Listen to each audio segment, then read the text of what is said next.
غلت الغدر غليانا أن سعر كسوق مركو كعوة حلوران كرا غلا السعر غلاء أرجو أصليا وحويانون الارتفاع ومجاوزة الحد وأف صومالي كوا وحو إنو ضافه حدودي لوغو تلقلي أما السوهدين تينو كتلابو غلوغو مركا وسوهدين ضاف أما واحد قدب قفكو كحد قدبه halka kan marka aynu quluwiga ka waramayna waxaynu u jeednaa sharciga ku xad gudubkiisi culimadu terminology-ga ama istilaaxaasi ama eray bixintaasi marka ay sharxayaan waxay ku tilmaamaan waa iyadoo lagu xadgudbo diinka ama shay lagu xadgudbo ama ammaantiisa ama caydiisa oo wixii uu xaq mutay la dhaafiyo mar kale waxay ku tilmaamaan inuu yahay xuduudii sharcigu shayga u dhigay oo laga talaabiyo iyagoo ku fasiraya aayaadka quraanka ilaahay leeyahay subhanahu wa ta'ala wala tadghaw fihi fayahill alaykum ghadabi ama fastaqim kama umirt wa man taaba ma'ak wala tadghaw markaan soo duubno terminology-ga ama eray bixinada tirada badan lee culimadu tilmaamaan waxaynu isugu soo koobi karnaa waqtiga kooban daraadeed inay tahay xuduudii shareecadu ay shay kasta u dhigtay oo la dhaafo siiba loo dhaafo dhan la isleeyay weliba waad wanaajinaysaa qofku isagoo isle wax waad wanaajinaysaa oo inta badan quluwiga markay ka waramayaan waxay dhaahdaan min baabil ikhlaaska kuma jiro laakiin waa baabil mutaabaca camalku dhanku ka xumaanaya waxa weeyaan xagga raacdinta la raacaya nabi maxamed calayhi salaatu wasalaam iyo shaygaasi siduu u qabtay si aan ahayn baa loo qabanaya marar badanna waxay dhaahdaan sababaha keenay ugu waaweyn waxaa ka mid ah xamaaska zaa'idka ee aan aqoonta ku salaysnayn qofka oo wuxuu xamaasadooda ama rabo wax inuu si fiican u qabto aqoon darro si ay jirto waxaana culimadu sheegaan inta badan oo yiraahdaan islaamnimadu sideedaba waa wasat waa meel dhexe dadkuna laba dhinac mid un bay inta badan u kacaan ama min baab at-taqsir wa at-tasahul wa at-tasamuh dhinaca gaabiska iyo acmaasho aan la samaynin ayaa loo kacaa ama se wax wanaagsan qaba la isla xagga kale looga murkudaa ama se looga baxa oo dhinaca waxa wanaagsan qaba sida loo leeyahay ayaa xuduudiisa la dhaafiyaa eraygan marka aynu tilmaamayno quluwiga qoladii tarjumaysa xad gudubka ku tilmaameen ama xagjirnimadu mala waa tatarruf ayay noqon kartaa fi luga al-arabiyya laakiin waa qofka oo soohdinta dhaafa soohdimii sharcigu u jideeyay oo la dhaafo quluwigu inta badan laba noocba wuu dhacaa kow غلو عقيدة كل عاشرة غلو عمل كل عنوجرة كعقيدة كل وكي أهل كتاب كنتو ذا بدنا يكون عين وحي مثلا النبي عيسى عليه السلام وحي وقال له كسفية وحانا هين بكسفية يعني يجو كحد قدبي وقال أنا هاس وقدكتي وحوها قال أنا كروغا قاداي وحو اها الى حد الالوهيه غارسينيين waxa kamid ah mesela khawaarijtu quluwiga ku dhacday ama shiicadu wuxuu dham waa xad gudub masaa'il kamida sharciga lagu xad gudbay oo booska ilaahayeen boos aan ahayn la siiyay midna waa quluwi amalka ku dhaca waqtigan aynu hadda joogno dadku in badan bay ka hadlaan masaladaasi quluwiga la yiraahdo ama xad gudubka ama xagjirnimada iyadoo aan oran karno siyaasadka duwaliga maanta jira baa soo dhaweeyay in laga hadlo dabeetana dad u cuntamay cid aan u cuntamayba aad bay uga hadleen iyadoo mararka qaar kood marka extremiska ama irhaabiga ama qofka qaalka la fasiriyo yahay ka shanta salaadood ba tukada ama astaamaha qofka muslimka lagu arko la ka muuqda lagu tilmaamayo inuu yahay kii xad gudbay أصليا وحين الربيسنين إلهي قرآن كله وما جعل عليكم في الدين من حرج ما يريد الله ليجعل عليكم من حرج لا يكلف الله نفسا إلا وسعها إسلام نماذا لبيبكم أجرته حد قدوك إسلام نماذا أصليا كما مدها لكن إن بدني وحي ما أنت ودع يساوركم mahmaadii Soomaaliyada ahayd reeraan doonayay roob ma igu eriyay inkii geel jiree la yidhi guri habla ku jiraan buu ku ag warwareegay ceebse waxa ahayd in guryaha dadka la galo dabeetana isagoo ag marmaraya roob helay xaggaba ma eegin xagga guriga uu cararay markaa isagoo la reeraan doonayay roob ma igu eriyay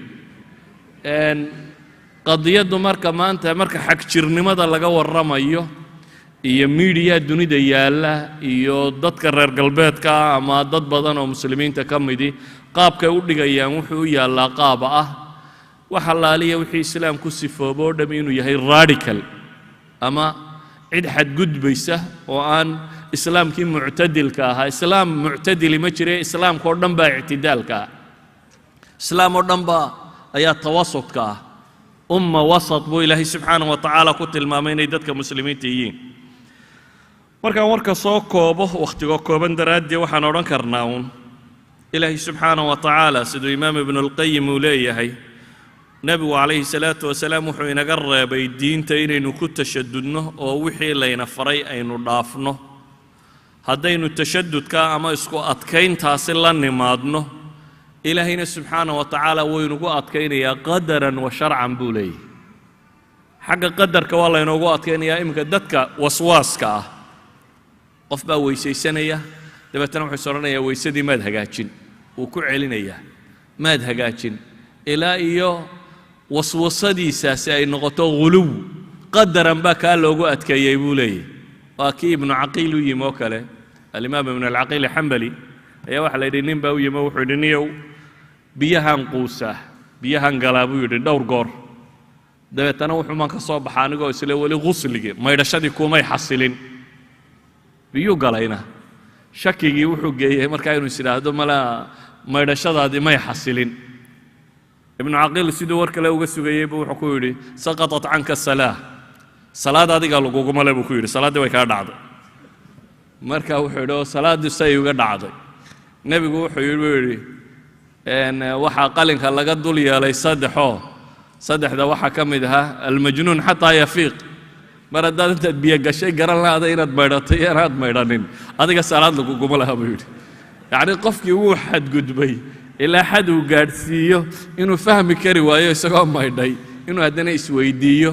waswasadaa la mida waswasadu waa qadaran bay kuugu adkaanaysaa inaad aragto qof salaad xidhanaya oo allahu akbar yidhaahda oo in yar markuu joogo haddana allahu akbar ku celiya oo waxaa arkay ninka Soomaaliyeed igu yidhi saan allahu akbar u lahaabaa salaaddii laga baxay waa salaad buu xidhanayey siduu u xidhanayeyna salaaddii waa laga baxay idan wuxuu ibnu alqayim raxmatullaahi calayhi wuxuu leeyahay qadaran bay ugu adkaataa buu leeyahay qofka qaalka ee diinta ku xadgudba sharciyanna waa lagu adkeeya oo waxaad garan kartaa qisadii reer banu israa'iil quraanka ku soo aroortay war saca qala baa la yidhi dabeetana kolba waa kuwii soo noqday sacu caynkuu eegaya midabkuu leeyahay caynkuu waa lagu sii adkeeyaa un marka iyagu sii baadhista ku sii tiro badiyaanba ghuluwigu markaa ama xadgudubku ama soohdinta sharcigu dhigay oo la dhaafo waa aafo qadiima bay yidhaahdaan waa xanuun soo jireena oo bashariyada hore u hayn jiray waa xanuun gaadhsiiya dadka halaag waa xanuun ilaahay subxaanahu wa tacaala qur-aanka uu ku tilmaamayo ummadda muslimkaana waxaa lagu sifeeyey inay tahay ummad dhexdhexaada wakadalika jacalnaakum ummatan wasata litakunuu shuhada'a cala annaas wayakuuna alrasuulu calaykum shahiida qur-aanka ilaahay subxaanahu wa tacaala laba aayadood buu kaga warramayaa masalada tan labada aayadood baa ahlu kitaab baa laga warramaya laakiin ummadda tanna waxay u tahay digniin loo tilmaamayo dariiqay kuwii hore ku lumeen inaanay iyana raacin si ay u lumaan si awgeed baa ilaahay qur-aanka wuxuu ku leeyahay yaa ahla alkitaabi laa tagluu fii diinikum walaa taquluu cala allahi ila alxaq inama almasiixu ciisa bnu maryama rasuulu llahi wakalimatuhu alqaaha ila maryam وروح منه فآمنوا بالله ورسله ولا تقولوا ثلاثة انتهوا خيرا لكم إنما الله إله واحد يا أهل الكتاب لا تغلوا في دينكم آية كله إلهي وحلاه قل يا أهل الكتاب لا تغلوا في دينكم غير الحق ولا تتبعوا أهواء قوم قد ضلوا من قبل وأضلوا كثيرا وضلوا عن سواء السبيل labadan aayadood baa ilaahay subxaanahu wa tacaala wuxuu kaga warramayaa ahlu kitaabka uu diintiina ha ku xadgudbina baa ilaahay yidhi subxaanahu wa tacaala oo ahlu kitaabku diinta say ugu xadgudbeen qole way xadgudubtay oo nebi ciise waxay yidhaahdeen wiil xalaal lagu dhalay maaha waa yahuud qolena way idan xadgudubkoodu wuxuu u yaallaa inay nebiga dhaafiyeen mansiladii nebinimada iyo wanaag iyo rushdigo ay ka dhigeen qof baadiya qolada kalena way xadgudubtayoo mansiladii nebinimada intay dhaafiyeen bay waxay gaadhsiiyeen maxay booskii ilaahnimada oo waxay yidhaahdeen waa ibnullah ama huwa allah ama haaliu halaaa aqwaasha badane ay leeyihin qaar le isagaaba ina ilaaha qaar le isagaaba ilaaha ah qaar le waa saddexda aqnoom ama saddexda ilaahe isku ilaaha wax kastaba ha sheegaane warkoodao dhan marka la ysku daro wuxuu sheegayaa ghuluwi ama xadgudub ghuluwigaas ilaahay subxaanahu wa tacaala uu labada aayadoodba ku tilmaamay waxaa la rabaa in inaga laynooga digo waayo waa sabab ka mid ah sababaa lagu halaagsamo aayaad kaloo qur'aanana ilaahay aqwaashooda markaa uu ku tilmaamay ghuluwiga sheegaysa laqad kafara aladiina qaaluu ina allaha haaliu halaaa wama min ilaahin ila ilaahu waaxid ama waqaalat alyahuudu cusayr bnu allah waqaalat الnasaara almasiixu bnu allah markaynu xagga axaadiidta nebiga u kacna calayhi الsalaatu wasalaam axaadiid aad u tiro badan baa ku soo aroortay oo xadgudubka laynaga reebayo axaadiidtaasi waxaa ka mid ah kuwa caama waxaa ka mid ah kuwa salaad ku saabsan waxaa ka mid ah kuwa soom ku saabsan waxaa ka mid ah kuwa xajka ku saabsan waxaa ka mid ah kuwa nadar ku saabsan waxaa ka mid ah kuwa cibaadaadka guud ahaan ku saabsan dhammaantood waa axaadiid laynagaga reebayo inaynu xadgudubno oo ka gudubno soohdintii sharcigu inoo dhigay innagoo isle wax wanaajiya aan dhowr tusaale qaadanno xadiidka imaam النasaa'i iyo kayrkiiba ibnu maajah nasaa'i ibnu maajah axmed soo saarayaan sheekh alalbani raxmat ullaahi calayhina saxiixa ku tilmaamayo nebigu calayhi الsalaatu wasalaam xajkii iyadoo la joogo oo dhagax tuuradkii la rabo in la dhagax tuurto oo musdelifa la joogo ayuu wuxuu nebigu ku yidhi calayhi الsalaatu wasalaam ibnu cabbaas orodoo waxaad ii soo qaadaa qururuxii la tuurayey qururuxiin la tuuro ayuu nebigu yidhi ii soo qaad wuxuu yidhi dhagxan yaryar baan soo qaaday markaas oo kuwan wax lagu tuurtuuro ee yaryar ah yacni dhagxan yaroo xabadda fuula leeg bay dhahaa culammadu ayaan soo qaaday buu yidhi markaan nebiga u keenay calayhi الsalaatu wasalaam buu kor u taagay dabeetana wuxuu yidhi biamhaali haaulaa waar kuwaasoo kale tuura wa إiyaakum wاlghuluw nebigu calayhi الsalaatu wasalaam wa إiyaakum wاlghuluwa waxa uu tilmaamayaa digis caama waxaan idinka digayaa buu nebigu yidhi calayhi الsalaatu wasalaam xadgudubka alghuluwa fi اddiin fainamaa ahlaka man kana qablakum alghuluwu fi اddiin waar idinka kuwii idinka horreeyey buu nebigu leeyahy calayhi الsalaatu wasalaam waxa halaagay diintii ay ku xadgudbeen nebigu si caama buu u yidhi wa إiyaakum wاlghuluwa fi اddiin waa eray caama sababta keentay waxa weeyaan qururuxa lagu tuuro meesha tan haddaad xajka tagteen waa aragteen dadka badh baa kabahooda ku tuura halkuu nebigu yidhi qururuxa ku tuura waad yaabaysaa kabta taalla dhagaxa weyne yaalla waxa yaalla waa ghuluw qaar baa isle shayddaanku aad ha u dhintee wax waaweyn ku garaaca shayddaanku nacas maaha dhagaxa isu dhiga sideedaba sharcigu wixii uu jideeyo ayaa habboon in qofka muslimkii uu ku dhaqmo adigoo isla wanaaji adiga qururux ku tuur baa lagu yidhaaha is odhanin waad wanaajinaysaa haddaad dhagax waaweyn tuurto nebiguna calayhi الsalaatu wasalaam diinta inaan lagu xadgudbin wuxuu kaga digayaa xataa qururux la tuurayana ha noqotee in diintu xuduud bay leedahay soohdimo ayay leedahay soohdinteeda inaad ilaaliso sida awgeed buu nebigu calayhi الsalaatu wasalaam wuxuu leeyahy waar idinka kuwii idinka horreeyeyba waxaa halaagay ku xadgudubka ay diinta ku xadgudbayeen xadiidka imaam albazaar uu soo saaray xaakimna uu saxiix yeelayo imaam dahabina uu ku waafaqayo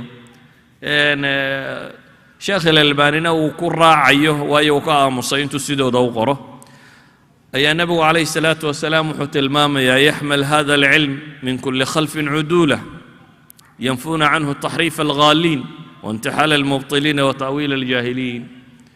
نبي عليه الصلاة والسلام وحوينات المام علمه يغلو النمدو إن المنافسين إن أنا إسكمال قلين وحا كان حد قدبك وأقون ضره يجهل ضدك أهل علمه غلوه ما سمايان. ولذلك النبي عليه الصلاة والسلام وحلي الدين تتن علمي هذا وحا حنبار دونه كوح والبكو دا عدالة كسفوبة كواسو كرهي دونه النبي عليه الدين تكرهي دونه تحريفك أما وعنت أي سمين ينكو حد قدب يا مغالينتا. النبي عليه الصلاة والسلام حديث كلو حكوت المامية لبكو حوت السنة لابن أبي عاصم وصوصاري الباني الصحيح كنت الماميو لبكو حوضا ومدى كمدي الشفاعة إذا ما هليلان سلطان ظلوم غشوم نين مضحة أو ظلم بدن أو خيامة بدن أو ضدك غشك السماية شفاعة النبي كما غيب قليه يا وغالم في الدين بالنبي قليه بالدين تكو حد قدبه. إمام مسلم حديث كوسنا سوا صاري وحوكت المام يا نبي عليه الصلاة والسلام هلك المتنطعون تنطعوا والمتعمق المغالون وهلاك سمي كوا سيدا حال كدار لا اسكو دايين wax walba u baadi doonaan ilaa ay ku xad gudbayaan. axaadiistaasi aynu soo tilmaamno dhamay waxay waafaqsan yihiin ilaahay wuxuu leeyahay was-samaa rafacaha wa wadaca al-miizaan alla tadghaw في الميزان طغيانك شرع الإسلام كما بنانا سيدا أن تقصيركم ولا تخسروا الميزان إلى هؤلاء وبنانين. وحين قادن دون بعض الأمثلة تصالي الكوبان ودتك النبي قال الله عليه الصلاة والسلام يمركه هر النبي سيدا و ترين قريه أما و طببريه ويقفك مسلم كا مركو عسبيه هي عبادات كي دينته وبرته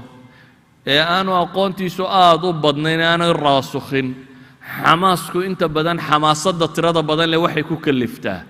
إنه حد جدو بدن سمايه وحارك دونت النبي محمد والصحابة هي مركاسي أو كإلالنا هي إنه حد جدبان إيجو أما عبادات كي صونتي صلاة دي عبادات كودي الربا إنه آدو سمايان لكن أوغمه قط النبي عليه الصلاة والسلام من حد جدبو كتشرو. مثال حديث كشيخين كصوصارين يا إمام أحمد بقى نبي عليه الصلاة والسلام أيها وحلو كان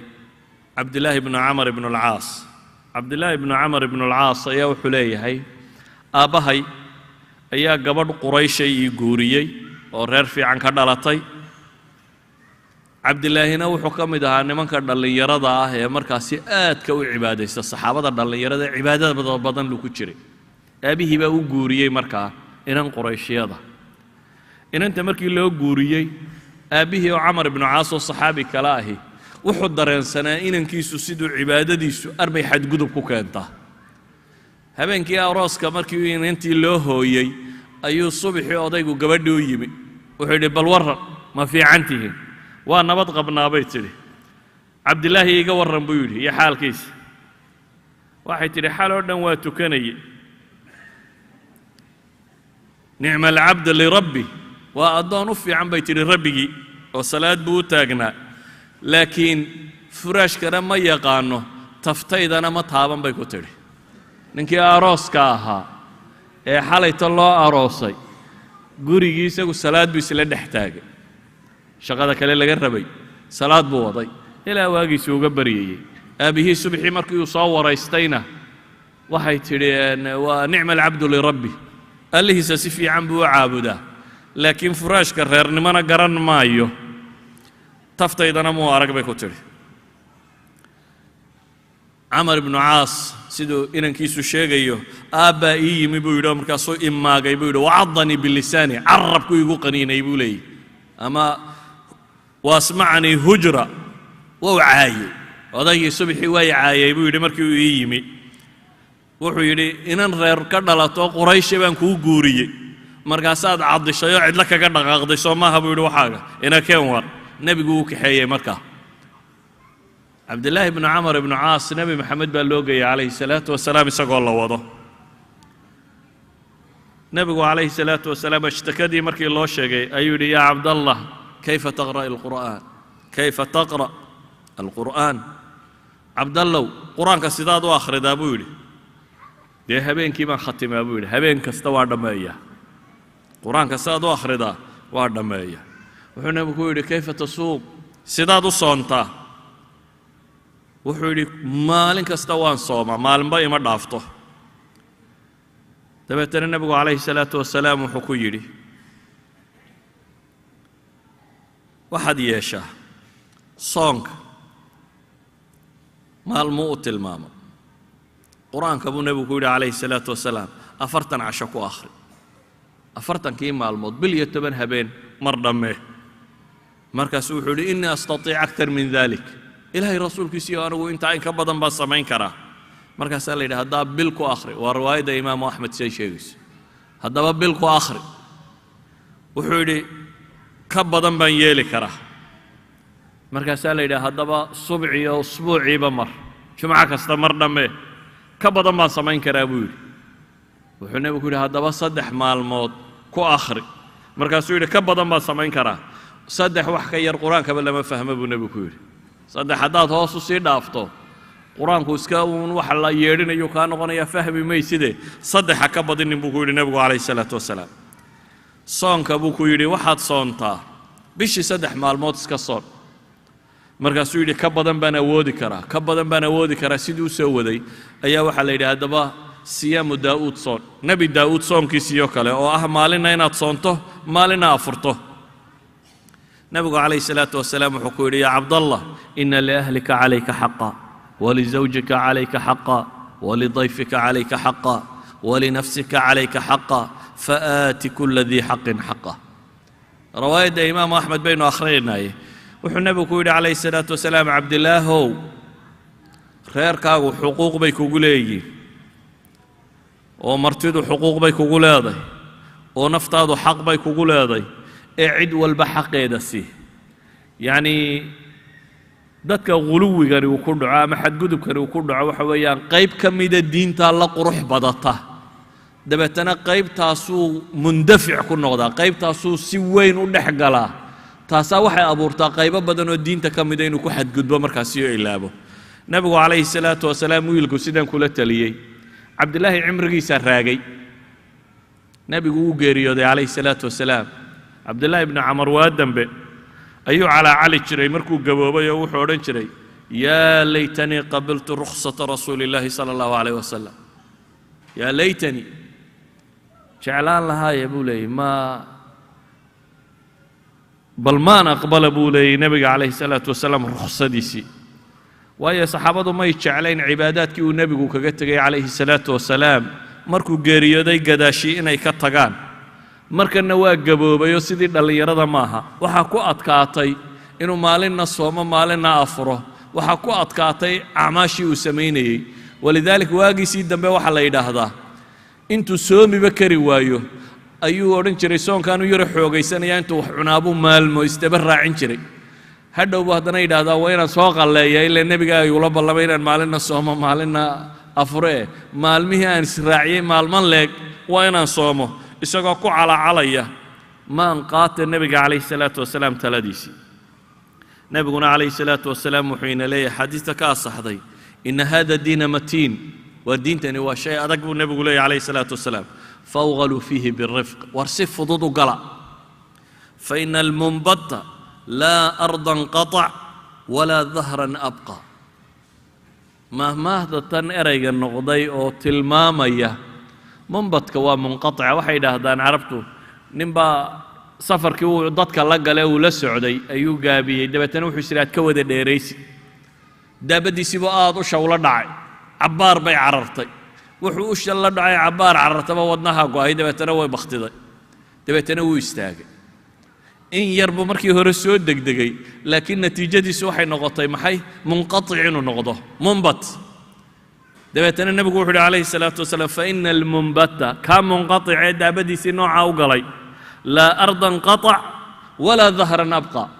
dhul lama jarin baa la yidhi oo socod ma samaynin neefkiina ma daynin oo ma hadhin yacni labadii dhandhanna ma gaadhin qofka diinta xuduuddeeda intuu is dhaafiyo marka hore xamaasaddu ay digdigta ku qaadaa meel dhaxun buu ku gabagaboobaba la yidhaahdaa ma dhammaystiro meel dhaxun buu warkiisu ku koobtaa waxaanu noqdaa kaa nebigu uu leeyahay laa ardan qatac walaa dahran abqa dhul lama jarin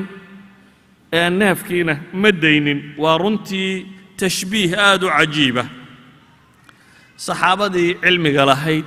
iyaga laftoodu saasay isu tareengaraynayeen waxaa jirta nebigu calayhi salaatu wasalaam markii uu saxaabada walaalaynayay raggii uu walaaleeyey waxaa ka mid ahaa salmaan alfarisi iyo abidardaa dabeetana abidardaa baa wuxuu soo booqday gurigii salmaan buu yimi wuxuu arkay haweenaydii abidardaa uu qabay oo aan ka muuqanin haweennimadii yacni haweenku marka ninkoodu joogo waxaa la yaqaanaa inay qurxoon yihiin oo isqurxiso laakiin markay cidlada iska joogtee keligee tahay inay mutabadala tahay odaygeediina waa jooga gabadh isdhowrta oo ishagaajisay oo yacnii gabadhnimo isu dhigtayna kama muuqato dabeetana wuxuu yidhi maa sha'nuk naa maxaa kugu dhacay buu weydiiyey markaa salmaan gabadhii waxay tidhi akhuuka abudardaa laysa lahu xaajatun fi dunya waxay tidhi salmaanoo walaalka abudardaa dee adduun ma rabo adduunyada baahi uma qabo dabeetana abudardaa baa yimi abudardaa baa walaalkii baa ileen u yimi raashin sameeyey markaasuu intuu raashinkii soo dhigay buu yidhi salmaanow cun anigu waan soomanahaye waana sooman yihi islaantina cidlay fadhidaa gurigiina waa la joogaa salmaan wuxuu yidhi cuni maayo haddaanad ila cunaynin soonka sunnaha waa la jebin karaa waa la iska cuni karaa cunnada haddaanad ila cunin buu yidhi cuni maayo wuu la cuna markii uu la cunay ayuu habeenkii reerka u hoyday salmaan habeenkiiba markii in yar la jiifee la seexdayba abudardaa baa salaadiis u taagay salmaan baa intuu marada ku dhigay yidhi war seexo waa seexday cabbaar buu haddana soo booday waa ku dhigay war seexa buu ku yidhi dabeetana wuu seexday markii habeenka intiisii badnayd ay tagtay ee wakhtigii dambe ay ahayd ayuu yidhi kac haddaba iminkoo tuko wakhtigii salaadda subax wakhti ka yaro horreeya ayuu yidhi kac haddaba iminka oo tuko wuu tukaday labadoodiiba waa wada tukadeen markaasuu wuxuu salmaan ku yidhi abidardaa isagoo la hadlaya inna lirabbika calayka xaqa abidardaayow rabbi xaq buu kugu leeyahay naftaaduna xaq bay kugu leedahay reerkuna xaq buu kugu leeyahay ee qof kastoo xaq leh xaqiisa sii warkii ayuu qaaday markaasi abidardaa oo waxaa loo sheegay nebiga calayhi salaatu wasalaam dabeetana nebigu wuxuu yidhi sadaqa salmaan run buu sheegay salmaan sida uu sheegayo yacni qofka mu'minka waxaa looga baahan yahay in cibaadaadkiisa diintiisa mucaamalaadkiisa wixiisuba inay sharciga waafaqsan yihiin salaad baan tukanayaa waxaan dayacayaa xuquuq kale ma shareecada kuma soconayso waxayna kaga filan qaar baa fahamku ka qaldamay maangaabnimo daraaddeed oo iyana xadgudbay axaadiista maalan nebiga calayhi salaatu wasalaam ka sugan waxaa ka mid ah nin baa u yimi nebiga dulkhuwaysara la odhan jiray dabeetana nebigu isagoo xooladad u qaybiyey buu wuxuu ku yidhi yaa muxamed qad ra'aytu maa sanacta fii hada alyowm maanta waxaad samaysay waan arkay nebigu wuxuu ku yidhi ajal fa kayfa ra'ayt aragta iyo maxay kuula muuqataa saad u aragta wuxuu yidhi lam araka cadalta maan arag buu yidhi adigoo cadaalad falaya nebi maxamed buu ku leeyay calayhi salaatu wasalaam maan arag adigoo cadaalad falaya wayxak in lam yakun alcadlu cindii facinda man yakuun waar hooge buu nebigu yidhi haddaanay cadaaladdu aniga agtayda oolin kumay cadaaladdu agtiisa taalla cumar binulkhataab baa yidhi aan dillo ha dilina iska daa buu yidhi kan koox baa dhabarkiisa ka soo bixi doona ama shiico koox buu yeelan doonaa diinta uga baxda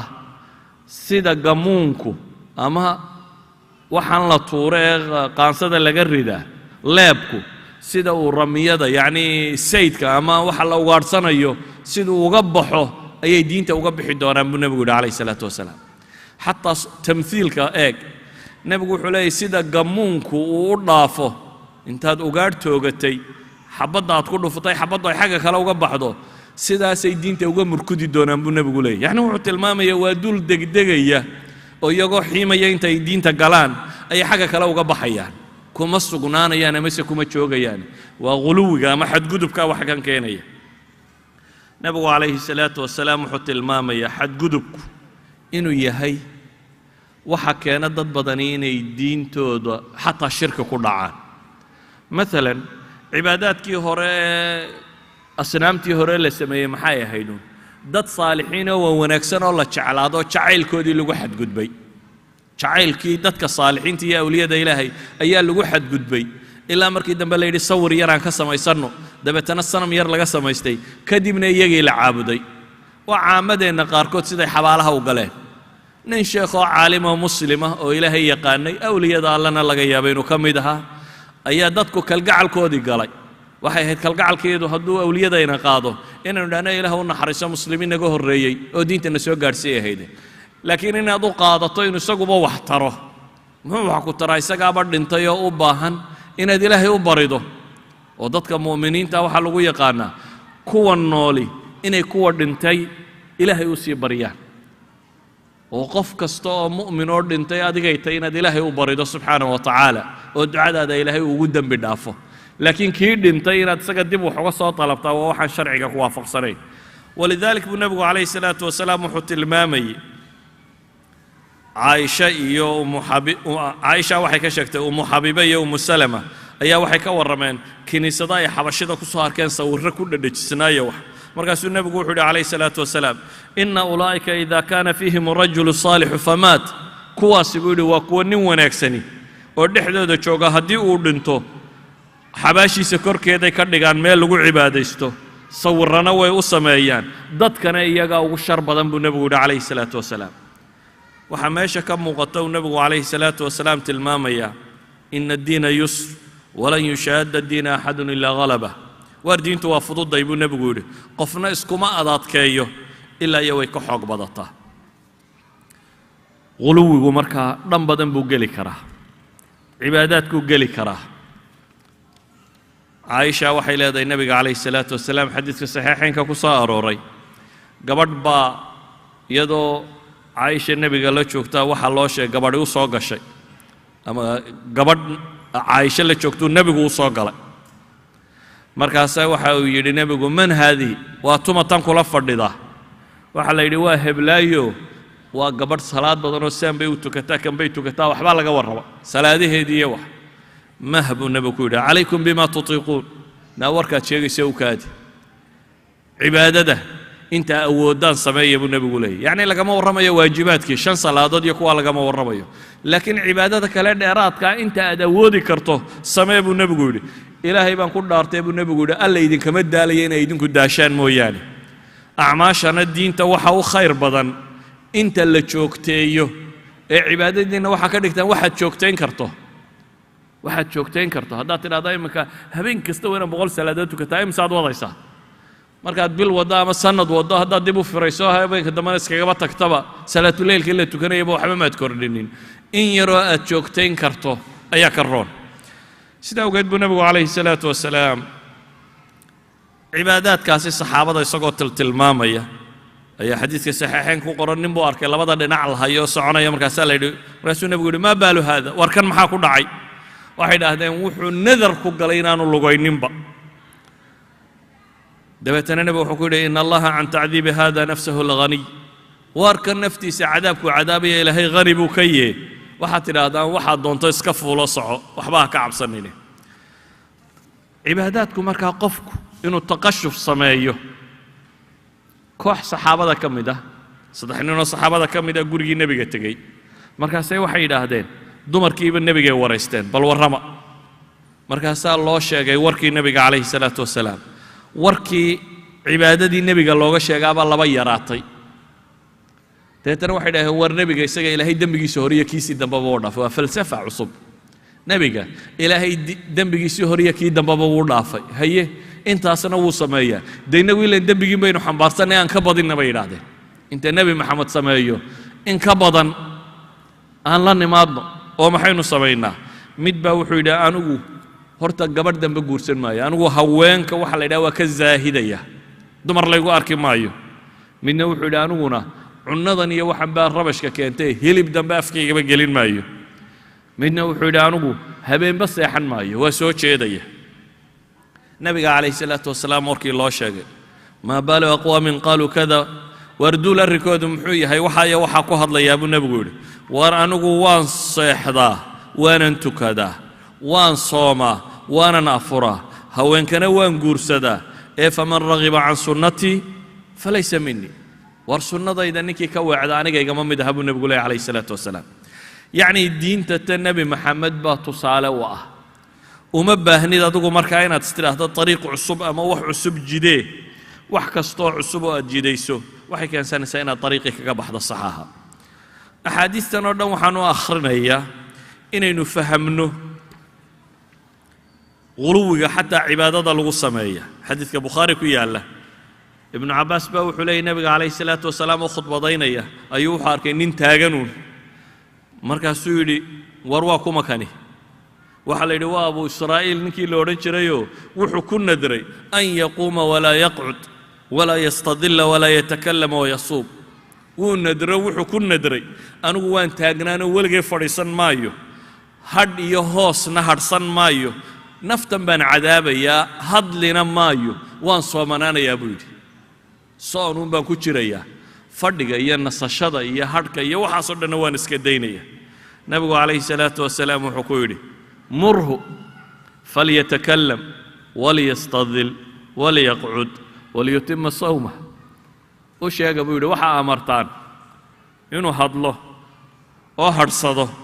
oo fadhiisto soonkiisana ha dhammaystiro uun yacni soonkuunbaa anfacayee waxaan kale tacdiiba uu samaynaya waxba kuma jiraan guluwigu wuxuu galaa xataa in su'aasha aad badiso wax kasta aad tidhaahda ka gugaadho su'aashooda aad tiro badiso nabigu calayhi salaatu wasalaam baa wuxuu yidhi xaja markaasaa nin soo boodo wuxuu yidhi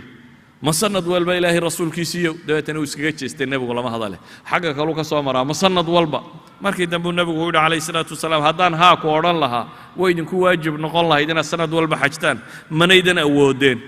waar ka taga buu nebigu yidhi inta aan idinka tegey oo wixii aan idin farayna la yimaada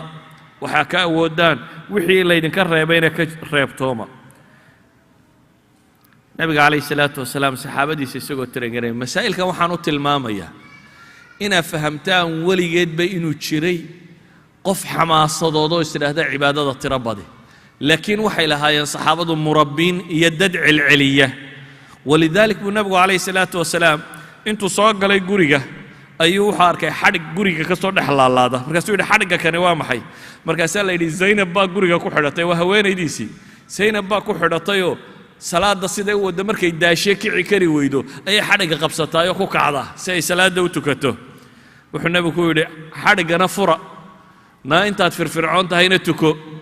firfircoonidu markay kaa dhammaatana iska seexa buu nebigu yidhi calayhi salaatu wasalaam laguma odhanin noocan sameeye iska seexa markaana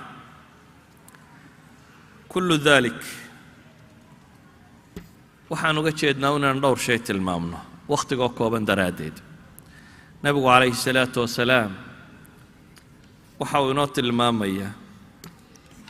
inaanay bannaanayn qofka mu'minka ahi diinta waxa saaran waxaan ahayn inuu dusha iska saaro guluwiga kani markaa wuxuu keenaa ilaahay wuu kaa fogaynaya kuuma dhowaynaya haadii waaxida laba camalka ma joogtayn kartid ee berri unbaad joojin waa muddo yar intanaad maqiiqan tahay saa dambuunbaa lagu arkaya adoo barafoobay saddex waa daliil wuxuu u yahay bay yidhaahdaan caqli xumo iyo shaytaanka inuu ku wato afar waxay yidhaahdeen daliil waxay u tahay guluwigu jahliga iyo aqoondarrada diinta kaa haysata shan wuxuu keenaa bay yidhahdaan waswasadatan qofkoo wax walba siduu isu leeyahy isku adkee marka dambe waswaaska gala sidaa kaa intuu biyaha galay le inaan maydhiyan kala garan maayo maxay tahay asbaabta keentay in guluwiga kani uu dhaco asbaab caama baa jira oo dadku inta badan guluwigu keeno waxaa ugu horeeya aljahlu wa cadamu alfiqh aqoon darro iyo fiqi yari aqoon darrada iyo fiqi yaridu waxay keensanaysaa haddii dadka aqoontu aanay ku badnayn sharciga in yar buu meel ka ogaadaa dabeetana intaasuu diintii oo dhan moodayo jus-iyadaa yare uu ogaaday qofka ka hadhadlana wuxuu arkaa inuu caalimiye ama sheekhiye ama la koox yahay diinta inteeda kale cidda ka hadashoo dhanna isdira wuu quurhsadaa oo inaanu waxba ogayn maalan waxaa laga yaabaa masalada jihaadka inuu waxoogaa ka akhriyay ama waxoogaa ka fahmay idan wixii baabkaa ka warramana wuxuu arkaya inuu sheekh yahay diinta inteeda kaleo dhan wixii ka warramana nin iska hurda oo aan dunidaba kala ogeyn iyo waxa ka socda oo iska maangaaba buu arkaya waxa keensada guluwigan tirada badan leh dhammaantii waxa weeyaan jahli waxa keensada waxaa ka mid ah waa murshid la'aanta murshidku yacni qofku diin baranaya wuxuu u baahan yahay cid cilmi leh oo gacan qabata saxaabada xamaasaddu markay qaadato mid yidhaahda hilib cuni maayo mid yidhaahda gabdha arki maayo iyo mid yidhaahda salaada joojin maayo mid yidhaahda sara joogaan ku cibaadaysanaya dadkani kaamay caqli yarayne saxaabadii nebi maxamed bay ahaayeen kaama diin yarayne kuwa ilaahay rumaysan bay ahaayeen bal nebi maxamed wax ka dhagaystay laakiin xiisihii iyo xamaasaddii baa keensaday inay halkan ula boodaan xiisahan iyo xamaasaddu qof kasta oo iyaga ka dambeeyena markaa wuu ku dhacaya waa la arki karaa dad badan oo ama dhallinyaro ama odayaal ama cidduu doontaba oo xiisahan iyo xamaasaddu intay qaado sida tan u tallaabsanaya laakiin dadku wuxuu u baahan yahay ciddii qori lahayd ee toosin lahayd ee tarbiyayn lahayd ee dhili lahayd waa kuma kaasi waa caalimka rabbaaniga ah siduu nebi maxamed kuwan u dhilayay calayhi salaatu wasalaam ee waxu barayay ee u toosinayay haddii markaa bulshada dhallinyarada ahi ay ka fogaato dadka cilmiga u saaxiibka ah oo ninka dhallinyaradii nin dhallinyaro isaga la da'ah ama dhowrka baabe uu akhristay isna la akhristay oo isku baabku yaqaaniin uu ku xidhmo oo kaasi sheekh uu noqdo iyo mufti waa isla ambanaya ambashadu ma aha inaad xagga sokoo qura u ambato oo aad ka lunto macaasida waaweyn aad ku dhacdo ee ambashada waxay keensanaysaa xataa inaad diinta ka murkudo inaad ka dhex baxdo jahlina uu kaa dhex saaro walidaalik waxyaabaha keensanaya waxaa ka mid ah awdaacdan maanta lagu jiro ee munkarka iyo fasaadka uu tiro badan yahay qofkoo dhallinyaradoo isdhaahdaa waajibka ku saaran waa alamru bilmacruuf laakiin aan garanaynin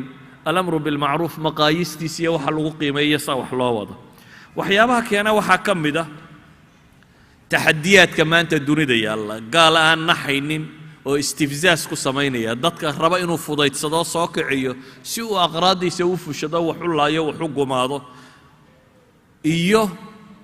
dowladaha islaamka oo hurda ama baqaya ama aan waxba samaynaynin iyo culamada badhoo lagaba yaabo inay masaa'ilka qaarkood khafla kaga sugayeen awdaacda caalamka iyo siday u socoto dabeetana wiilka dhallinyaradu is idhaahdo oo diintaba miyaa adiga mooyaane cid kale u soo hadhay inaad adigu uun xambaarta mooyaane ma cid baa soo hadhay uu is idhaahdo xamaasku uu ka rido markaasi wax badan oo aan sharcigu bannaynaynin waxaa keeni kara baynu leenahay iyadoo ay dhici karto inuu sida tan waracnimo moodo alguluwu walwarac wax yar baa u dhexeeya maalan inuu qofku is idhaahdo weysayso ilaa halkan maydh laakiin inuu qofku is idhaahdo weysada ku hubi aw 20 jeer maydha ma waxbay soo kordhinaysaa waracnimo ma aha iyo weysadii aad leedahay fiicnaysi ma fiicnaanayso ee waxa laga yaabaa waxaad wado dhami bidac iyo qashin iyo waxaan diinta ku bannaanayn inay yihiin waxaan leenahay cilaajka ugu fiican ee uu heli karaa qofka waxa lagu qiimeynaya ma aha inta uu cibaadaysanaya ama salaadiisa badnideeda waayo nabigu gabadhii salaada badnayd weeyaan tuu la hadlayay ninkii soonka badnaa weeyaan kuu la hadlayay qofku inuu soon baday ninka dhallinyarada ee la midkii waxa laga yaabaa inuu ku qiimeeyo u idhaaho war ninka soon badan iyo cibaado badani ma jiro wadaadkani ma isagaa faralka mooyaane wax kalaba sooma muxuu kula hadlayaa ninka kan kaa aan faralka soomin hadduu aqoon dhaamo isagay tahay inuu xadeeyo waayo nabigu calayhi salaatu wasalaam khawaarijta markuu ka warramayay yuu la hadlayay wuxuu la hadlayay abibakar iyo cumar iyo rag ah muxuu ku lahaa salaadooda salaadiina u xaqiraysaan buu leeyay bal ninka abibakar iyo cumar iyo ka salaad badan qiyaas iyo cuthmaan iyo saxaabadii nebi maxamed calayhi salaatu wasalaam khawaarijta markuu sifaynaya wuxuu ku tilmaamaya salaada iyagu tukadaan khawaarijtaas salaadiina waa u xaqiraysaan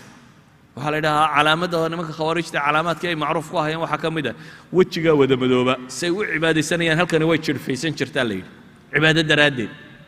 waana nimankii saxaabada laynayay saxaabadii nebi maxamed bay laynayaan wejigana dhulkay ku hayaan maxay ku haystaan waxay rumaysan yihiin inaan saxaabadu diinta si fiican u fahmin oo si fiican aanay u wadin oo masalada alxaakimiyya inay wax qalada ay ka fahmeen meesha marka maxaa ku jira wuxuu kuwaa nebigu ku sifeeyey leebku sida uu uga dhex baxo ugaadha aad ugaadhsanayso ama xabadda aad ku riddaa say uga dhex baxdo si la mida inay diinta uga baxayaan xataa surcada waa fudaydka ay uga baxayaan baa la tilmaamaya waxa muhiimkii wuxuu yahay diintu waxay u baahan tahay in lagu dhaqmo sax dadkan badan ee tasayubka sameeyey yacnii fudaydiyey diinta iskaga tegey si saxa maaha waxay ku socdaan laakiin waxay u baahan tahay ku dhaqankeedu cilmi fulinteedu waxay u baahan tahay cid aqoon-yahana oo cilmi leh oo khabiira walidaalika haddaynu rabno guluwiga inaynu cilaajinno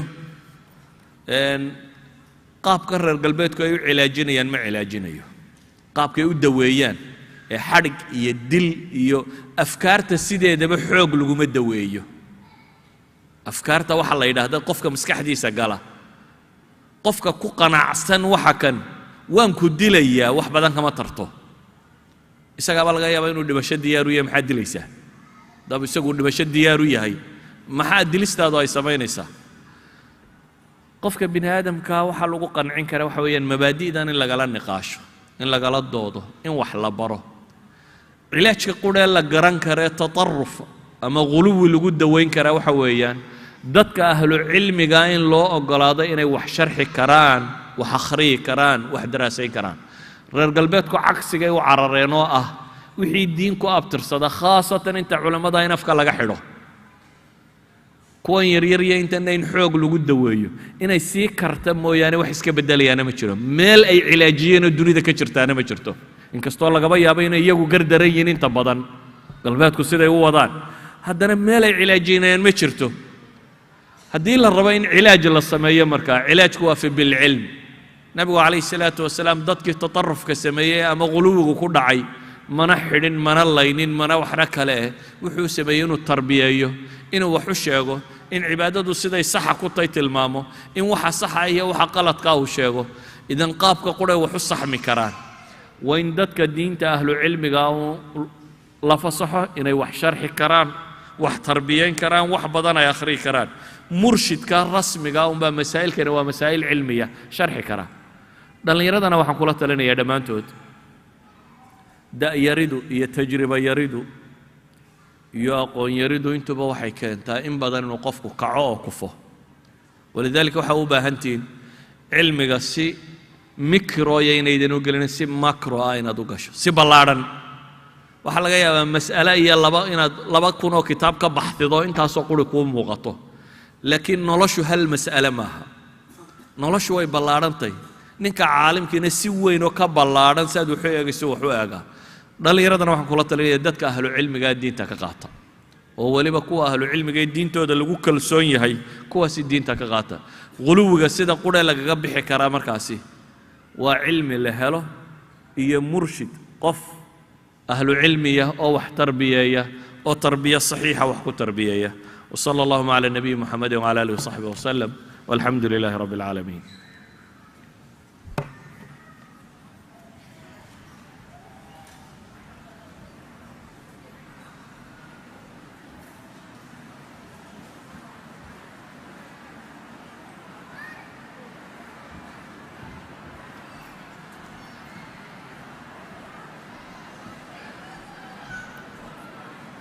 جزا الله الشيخ مصطفى هارون محاضرة قيمة إن شاء الله تعالى هدنا العصر كم تكننا يحوغا